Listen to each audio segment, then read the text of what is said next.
까지 말씀입니다. 자가니 성경 신약 성경 170쪽 요한복음 13장 1절부터 15절까지 말씀입니다.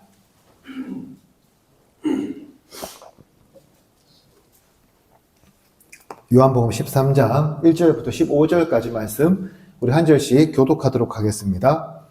유월절 전에 예수께서 자기가 세상을 떠나 아버지께로 돌아가실 때가 이른 줄 아시고 세상에 있는 자기 사람들을 사랑하시되 끝까지 사랑하시니라. 마귀가 벌써 시몬의 아들 가룟유다의 마음에 예수를 알려서 생각을 넣었더라. 저녁 먹는 중 예수는 아버지께서 모든 것을 자기 손에 맡기신 것과 또 자기가 하나님께로부터 오셨다가 하나님께로 돌아가실 것을 아시고 저녁 잡수시던 날이 됐사오니까 겉옷을 벗고 수건을 가져다가 허리에 두르시고 이에 대야에 물을 떠서 제자들의 발을 씻으시고 그 두르신 수건으로 닦기를 시작하여 시몬 베드로에게 이르시되 베드로가 이르되 주여 주께서 내 발을 씻으시나이까. 예수께서 대답하여 이르시되 내가 하는 것을 내가 지금은 알지 못하나 이후에는 알리라. 베드로가 이르되 내 발을 절대로 씻지 못하시나이까. 예수께서 대답하시되 내가 너를 씻어주지 아니하면 내가 너와 상관이 없느니라. 베드로가 이르되 주여 내 발뿐 아니라 손과 머리도 씻어 주옵소서. 예수께서 이르시되 이미 목한 사람 알답게 씻을 필요가 없느니라. 온 몸이 깨끗하니라. 너희가 깨끗하나 다는 아니라 하시니 이는 자기를 팔 자가 누구인지 아심이라. 그러므로 다는 깨끗하지 아니하다 하시니라. 그의 발을 씻은 후에 옷을 입으시고 다시 앉아 그들에게 이르시되 내가 너희에게 행한 것을 너희가 아느냐. 너희가 나를 선생이라 또는 주라 하니 너희 말이 옳도다. 내가 그러하다. 내가 주와 너는 선생이 되어 너희 발을 씻었으니 너희도 서로 발을 씻어주는 것이 옳으니라. 같이 읽겠습니다. 내가 너희에게 행한 것 같이 너희도 행하게 하여 본을 보였노라. 아멘. 우리가 인생을 살아가면서요, 항상 어떤 의미를 두는 게 있다면 그것은 바로 첫 번째와 마지막 일이 아닌가라고 생각해 봅니다. 보통 첫 번째는 어떤 일들이죠? 우리가 누군가의 만남에 대한 이야기들이 대부분이에요. 그리고 마지막은 어떤 일들입니까? 주로 헤어짐에 관한 것들이죠.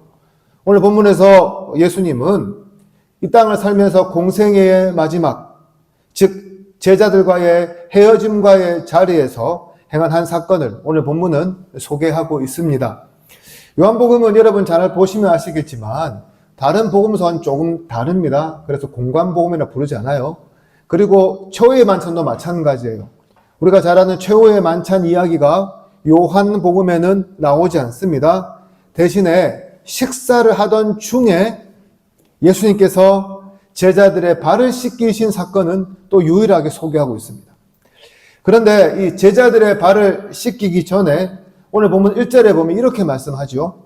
유월절 전에 예수께서 자기가 세상을 떠나 아버지께로 돌아가실 때가 이른 줄 아시고 세상에 있는 자기 사람들을 사랑하시되 끝까지 사랑하시니라.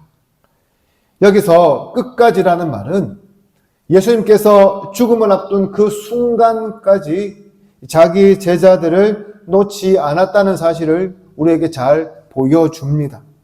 여러분, 예수님은 앞으로 제자들이 어떻게 행하실지 다 알고 계셨어요. 그래서 가룟 유다가 자기를 팔아서 넘길 것도 알고 계셨고, 베드로가 자기가 잡혀서 있을 때에 3번이나 부인할 것도 알고 계셨고, 또 예수님께서 잡히시면 함께 있는 제자 모두가 다 도망치며 뿔뿔이 흩어지실 것도 다 알고 계셨습니다. 여러분 같으면 지금 나와 함께 있는 식사 자리에 있는 사람들이 앞으로 어떻게 행할지 다 알고 있는데 어떻게 하시겠습니까? 사실 가만히 보면 우리는 앞날, 미래에 대한 관심이 굉장히 많아요. 그래서 나름 미래에 대해서 어떻게 사회가 흘러가고 또 내가 그 사회의 변화에 맞춰서 어떻게 이 발걸음을 해가야 될지에 대한 관심을 많이 가지죠. 만약 여러분이요, 정말로 미래를 볼 수 있는 그런 능력이 생겼다고 생각해 봅시다. 그래서 미래를 딱 보니까 지금 내가 정말 아끼는 사람, 정말 나의 생명처럼 사랑하는 사람, 나와 정말 친밀한 사람, 모든 말을 다 주고받을 수 있는 사람이 나중에 나의 뒤통수를 치고 심지어는 죽음으로 내몰 것을 안다면 여러분은 지금 현재 옆에 있는 그 친한 사람들, 친밀한 사람들, 가까운 사람들, 그 사람들과 어떤 관계를 맺어 가시겠습니까? 지금 그 일이 일어나지 않았다고 해도요, 그 미래를 알고 이 사람을 바라보면 진짜 과거 모를 때처럼 친밀하게 지낼 수 있을까요? 그 사실을 모를 때처럼 아낄 수 있을까요? 모를 때처럼 모든 말들 다 주고받을 수 있을까요? 솔직한 마음으로 그렇지 않겠죠? 얼마 전에 우리나라의 굉장히 인기권 드라마 중에요, 판사 이한영이라는 드라마가 있었습니다.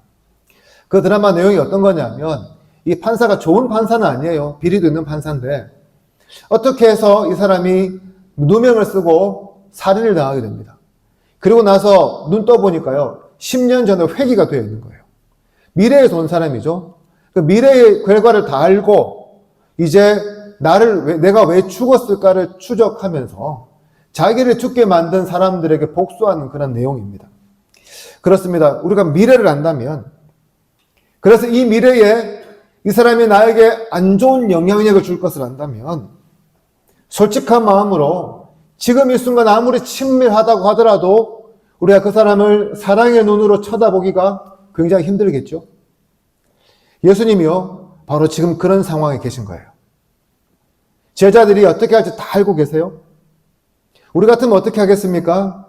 그렇게 사랑했던 제자들이 나를 은삼십에 팔고요, 나를 3번이나 부인하고요, 내가 붙잡히면 도망갈 걸 알면서도 여러분 가만히 있겠습니까? 미래를 알기 때문에 현재를 보면서도 굉장히 화가 나지 않을까요? 그러나 오늘 본문에 예수님 뭐라 말씀합니까? 그렇게 이들이 배신하고 부인하고 도망칠 것을 알면서도 끝까지 사랑하셨다고 말씀하세요. 이렇게 모든 것을 다 아시고도 사랑하는 분, 그것이 바로 예수님이셨고요. 그 끝까지의 사랑을 실천하신 것이 바로 예수님이셨고요. 그 사랑을 가지고 오늘 본문에서 제자들의 발을 씻기고 있다는 사실을 우리가 바라보게 됩니다. 그래서 제자들 앞에서 직접 무릎을 꿇으시고 수건을 들고 제자들의 발을 씻기십니다. 그 더럽고 냄새나는 발을 말이죠. 여러분, 보통 누가 발을 씻깁니까? 이 당시는 종들이 주인의 발을 씻기는 게 상식이었어요. 대부분은 직책이 낮은 사람이 높은 사람의 발을 씻겨주는 게 상식적이었습니다. 그렇게 본다면 지금 이 자리에서 발을 씻겨야 하는 사람은 예수님이 아니라 제자들이었어요. 12명의 제자들이 모두 모여서 예수님의 발을 씻겨 주어야 하는 것이 상식인데요, 오히려 반대로 예수님께서 무릎을 꿇고 수건을 들고 한 제자 한 제자의 발을 다 만져가면서 그들의 발을 씻겨주고 계세요. 왜 이렇게 하셨을까요? 요한복음 15장 13절에서 예수님 이렇게 말씀하십니다. 사람이 친구를 위하여 자기 목숨을 버리면 이보다 더 큰 사랑이 없다라고 말이죠. 그렇습니다. 예수님은 자신의 가장 큰 그 사랑을 앞으로 보여주실 텐데요, 뭘로 시작하신다고요? 제자들의 발을 씻겨주는 걸로 시작하십니다.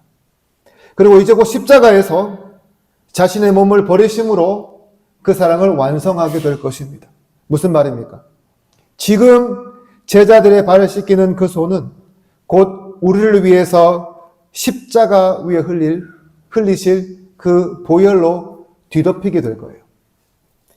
지금 제자들을 씻기기 위해서 꿇어앉은 이 무릎은 십자가에서 우리의 모든 죄의 무게를 짊어지고 꺾여 버리게 된다는 거죠. 그런 면에서 이 세족식은 예수님의 그 사랑의 절정인 십자가의 그 큰 사랑을 보여주는 예고편이라고 말할 수 있습니다. 이렇게 제자들의 발을 씻기던 중에 베드로의 차례가 됩니다. 그때 베드로가 어떻게 합니까? 다른 제자들과는 달리 주님, 저는 괜찮습니다.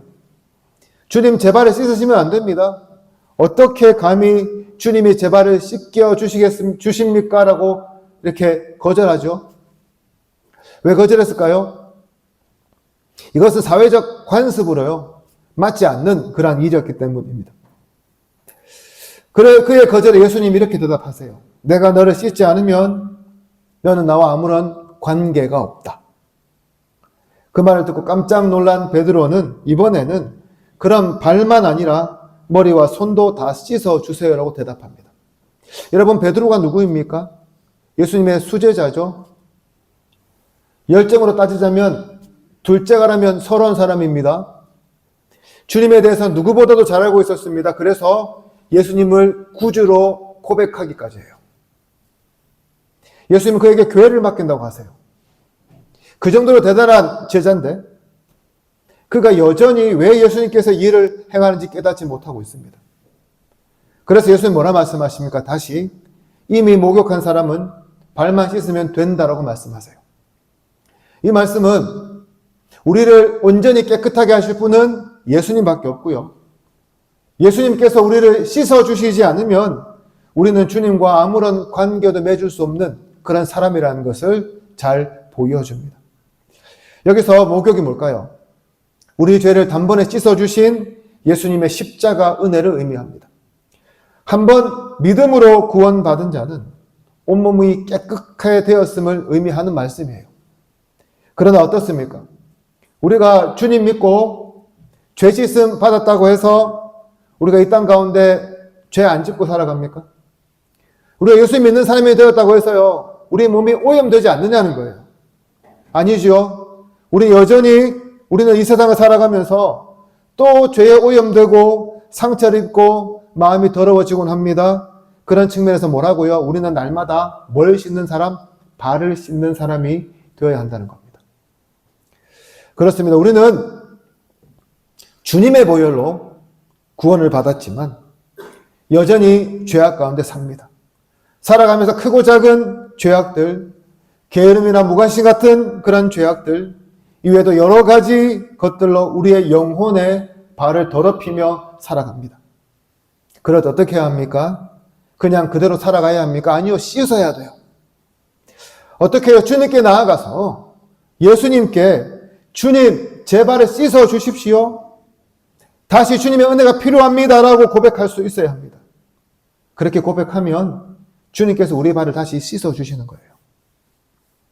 사랑하는 성도 여러분, 이제 오늘 이 설교를 마치고 나면 우리는 성찬 예식을 행하게 될 겁니다. 이 성찬 예식을 통하여 우리가 나누는 이 떡과 잔은 우리를 단번에 씻기신, 우리를 목욕시키신 그 하나님의 사랑을 의미합니다. 그렇습니다. 우리는 주님의 십자가 아래에서 이미 온몸을 다 씻은 자들입니다. 하지만 여전히 죄가 많은 세상의 한복판을 걷고 있기에 주님의 성찬을 행하기 전 주님은 우리에게 그 더러워진 발을 내어놓으라고 말씀하십니다. 지금 여러분의 영혼의 발은 어떻습니까? 만약 그 발이 깨끗하지 않고 여러 가지 죄로 오염되어 있다면 그 발을 주님의 대회 앞에 내어 드리시길 바랍니다. 그러면서요, 주님, 제자들의 발을 씻어주신 것처럼 오늘 내 영혼의 오염된 발도 씻어 주시옵소서라고 여러분 간절히 기도하시기를 바랍니다. 그래서 오늘 이 성찬이 단순히 우리가 먹고 마시는 그런 의식을 넘어서 우리를 다시 살리시는 주님의 그 생생한 만지심을 경험하는 저와 여러분 되기를 간절히 소망합니다. 앞서 본 것처럼 베드로는 처음에 예수님께서 자기 발을 씻기려고 하자 거부했습니다. 그때 예수님 뭐라고 말씀하십니까? 분명하게요. 내가 너를 씻지 않으면 너는 나와 아무런 상관이 없다라고 하셨어요. 무슨 말이냐 하면요, 제자들의 발을 씻기는 이 일이 예수님과 우리의 관계에 있어서 매우 매우 중요한 일이라는 말씀입니다. 우리가요, 신앙생활 하면서 흔히 하는 오해 중에 하나가 뭐냐면, 내가 뭔가를 많이 해야만 내가 주님과 더 가까워지고, 내가 더 잘하고 더 많이 헌신해야만 이러한 좋은 관계가 계속해서 유지된다는 그런 생각입니다. 그런데 오늘 본문에서 예수님께서 우리에게 하실 말씀이 무엇입니까? 더 큰 일을 하고 더 많은 것을 가져오라고 하지 않으세요.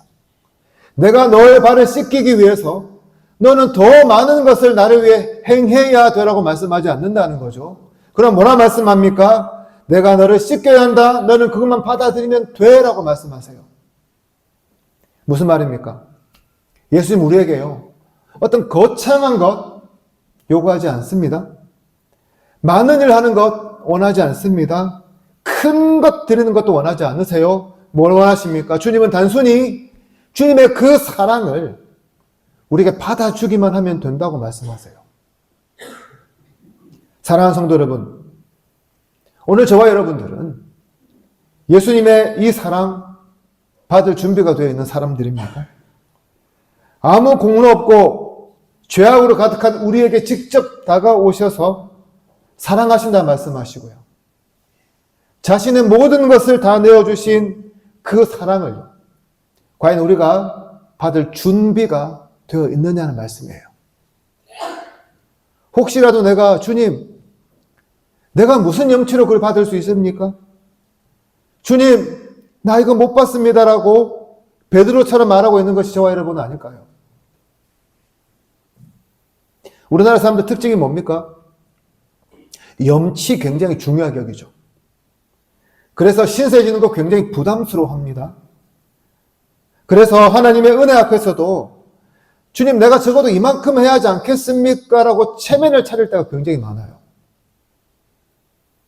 그러나 주님이 과연 이런 거 우리에게 원하실까요? 아니죠. 오히려 주님은 그 체면을 버리고 내 모습 이대로 나아가는 그 관계를 가리켜 진짜 관계라고 말씀하십니다. 여러분, 우리 중에 과연 누가요, 주님 앞에 체면 차릴 만큼 많은 공을 세웠습니까? 과연 우리 중에 누가 주님 앞에 고개를 빳빳이 들고 나 이 정도는 됩니다라고 말할 수 있는 사람이 있을까요? 우리가 아무리 노력한들 이것이 가능하겠습니까? 그런 측면에서 뭐가 제일 좋습니까? 지금 이 모습 이대로 나아가는 게요, 가장 좋은 방법이에요. 오늘 이 성찬의 자리도 마찬가지입니다. 여러분, 주님 앞에서 체면 차리려고 하지 마시기를 바랍니다. 그냥 지금 이 모습 이대로 주님께 나아가시기를 바랍니다. 우리가 부족하면 부족한 대로, 연약하면 연약한 대로 그냥 그 마음 그대로 주님께 나아가세요. 여러분, 성찬에 지금 처음 참여한 이 제자들 모습 보십시오. 이들 모습에서 완벽한 모습 보이십니까? 이들 모습에서 체면 차릴 만한 모습 보이세요? 아니잖아요. 온통 허점투성이고요, 마음도 제대로 준비되어 있지 않습니다. 그런 면에서 오늘 이 자리는 특별하고 깨끗한 사람들만의 자리가 아닌 우리의 솔직한 마음과 솔직한 모습으로 나아가는 자리라고 말할 수 있습니다. 그러므로 오늘 이 시간 있는 모습 그대로 성찬에 참여하시기를 바랍니다. 우리 마음이 비어 있으면 비어 있을수록, 우리가 부족함이 크다고 생각하면 더 클수록 주님의 은혜는 더 크고요, 더 깊이 보이는 법입니다. 그 설렘과 기대를 안고 오늘 이 주님의 식탁으로 나아가는 저와 여러분 되기를 소망합니다. 마지막으로 이 성찬식은, 이 세족식은 성찬 이후에 우리가 무엇을 행해야 할지를 잘 보여줍니다. 지금까지 우리가 신앙생활 하면서요, 수많은 성찬식에 참여해 왔습니다.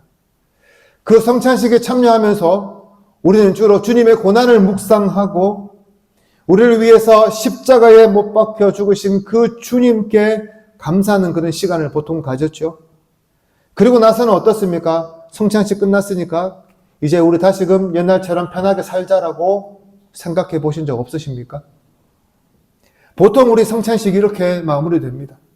그러나 오늘 본문은 단지 우리가 성찬에 참여하는 것으로 끝나서는 안 된다는 사실을 말씀합니다. 14절 보십시오. 이렇게 말씀하죠. 내가 주와 또는 선생이 되어 너희 발을 씻었으니 너희도 서로 발을 씻어주는 것이 마땅하도다. 그렇습니다. 성찬 이후에 우리도 주님께서 제자들의 발을 씻어주신 것처럼 서로의 발을 씻어줄 수 있어야 합니다. 그런데 어떻게 해야 우리가 서로의 발을 씻어줄 수 있을까요? 우리가 높아지면 할 수 있을까요? 아니죠. 낮아지고요. 겸손해져야 우리가 제대로 섬길 수 있습니다. 얼마 전 교회 프린터가 고장이 났어요. 그래서 제가 전화로 문의를 했습니다. 상담사가 제 전화를 받더니 얼마나 친절하게 대답을 잘해주는지 몰라요. 그것도 모자라서 회사에서는 이 상담사가 나를 얼마나 잘 응대했는지에 대한 평가도 요구했습니다. 호텔을 가봐도 식당에 가봐도 어느 곳을 가봐도요. 스스로 낮추고 고객의 기분을 좋게 해주는 그 섬김이 오늘날 서비스업의 기본 정신처럼 자리 잡고 있습니다. 그렇다면 오늘 우리 교회는 어떻습니까? 우리는 서로 섬기려고 합니까? 아니면 여러분 서로 섬김을 받으려고 합니까? 마가복음 10장 35절 이하에 보면 제자들이 싸웁니다. 뭘로 싸우냐면요. 누가 더 높은 자인지를 두고 싸워요. 그때 예수님 이렇게 말씀하시죠. 너희 중에 누구든지 크고자 하는 자는 너희를 섬기는 자가 되고 너희 중에 누구든지 으뜸이 되고자 하는 자는 모든 사람의 종이 되어야 하리라. 그러면서 마지막에 이런 말을 붙이십니다. 인자가 온 것은 섬김을 받으려 함이 아니라 도리어 섬기려 하고 자기 목숨을 많은 사람의 대속물로 주려 함이라. 제가 우리 교회 부임한 첫 해에요. 제가 앞선 교회 섬기던 청년들 몇 명이 와서 예배 드렸어요. 혹시 기억나는지 모르겠지만 이 친구들이 오자마자 저와 함께 일을 한 가지 했습니다. 무슨 일을 했냐면 교회 추리 장식을 했어요. 그때 많은 분들이 바쁘셔서 다 일찍 가시고 그때 그 청년들과 저와 우리 장로님이 남아서 같이 추리 작업을 했습니다. 이 청년들이 가고 나서 저한테 전화가 왔어요. 목사님, 장로님 정말 대단하시네요. 라고요. 왜 이 말을 했냐면 제가 장로님을 높여드리는 게 아니라요. 자기들이 처음 본 장로님이었다는 거예요. 보통 장로님들 어떻습니까? 교회 가시면 목에 힘주시고 아무것도 안 하세요. 제가 섬기던 교회 장로님들이 죄송하지만 이런 모습이 많으셨어요. 근데 그 친구들이 우리 장로님이 손수 몸을 써가면서 막 일하시는 걸 보고 너무 감동 먹은 거예요. 목사님, 세상에 이런 장로님도 있네요. 라고 말이죠. 사실 우리 교회에는 우리 장로님뿐만 아니라 중직자분들이 너무 잘 섬기시는 게 일상적이지만 그렇지 못한 교회들 참 많지 않습니까? 그러나 저는 우리 교회가 우리 중직자들만 잘 섬기는 게 아니라요. 우리가 다 함께 잘 섬기는 그런 교회가 되었으면 좋겠습니다. 그 청년들 우리 교회 와서 장로님 이렇게 칭찬하는 것처럼 많은 분들이 우리 교회 가서 서로가 서로를 섬기는 모습을 보고 감동하고 칭찬하는 일들이 좀 많아졌으면 좋겠어요. 나이가 많다고 아무것도 안 하는 것이 아니라 나이가 어리다고 아무것도 안 하는 것이 아니라 나이가 많고 적음을 떠나 어떻게 하면 서로를 잘 섬길 수 있는지에 대한 그런 고민과 이러한 고민들이 행동으로 나타났으면 좋겠습니다. 직분이 높고 낮음을 떠나서 예수님처럼 서로 낮추고 서로 섬기는 그런 교회 말이죠. 그런 변화의 꿈틀거림이 언제부터요? 성찬 이후부터 시작돼야 한다고. 오늘 본문 우리에게 말씀하고 있습니다. 그런 면에서요, 저부터 여러분들 잘 섬기도록 하겠습니다. 여러분들도 서로를 바라보며 어쨌든 나를 높이는 것이 아니라 나를 낮추고 더 낮춤으로써 예수님께서 말씀하신 서로의 발을 씻기는, 그래서 서로를 더 잘 섬기기를 주님의 이름으로 축복합니다. 이제 말씀을 정리하겠습니다. 예수님은 마지막 헤어짐을 앞두고 제자들의 발을 씻기셨습니다. 이것은 단순한 행사가 아니라 우리를 향한 주님의 사랑의 절정이자 십자가를 향한 거룩한 서곡이었습니다. 그런 면에서 이 성찬은 주님의 사랑을 온몸으로 받아내는 은혜의 자리입니다. 그리고 세족은 그 사랑을 세상에 흘려보내는 사명이라고 할 수가 있습니다. 오늘 우리는 이 성찬을 통해 주님의 그 과분한 사랑을 받으러 나아갑니다. 그리고 이 문을 나설 때는 그 과분한 사랑을 가지고 누군가의 발을 섬기러 나아가게 될 것입니다. 주님 입성하신 이 거룩한 종려 주일에 성찬의 사랑으로 충만해지고 세족의 섬김으로 나아가기로 결단하는 저와 여러분 되기를 주님의 이름으로 축복합니다. 기도드리겠습니다.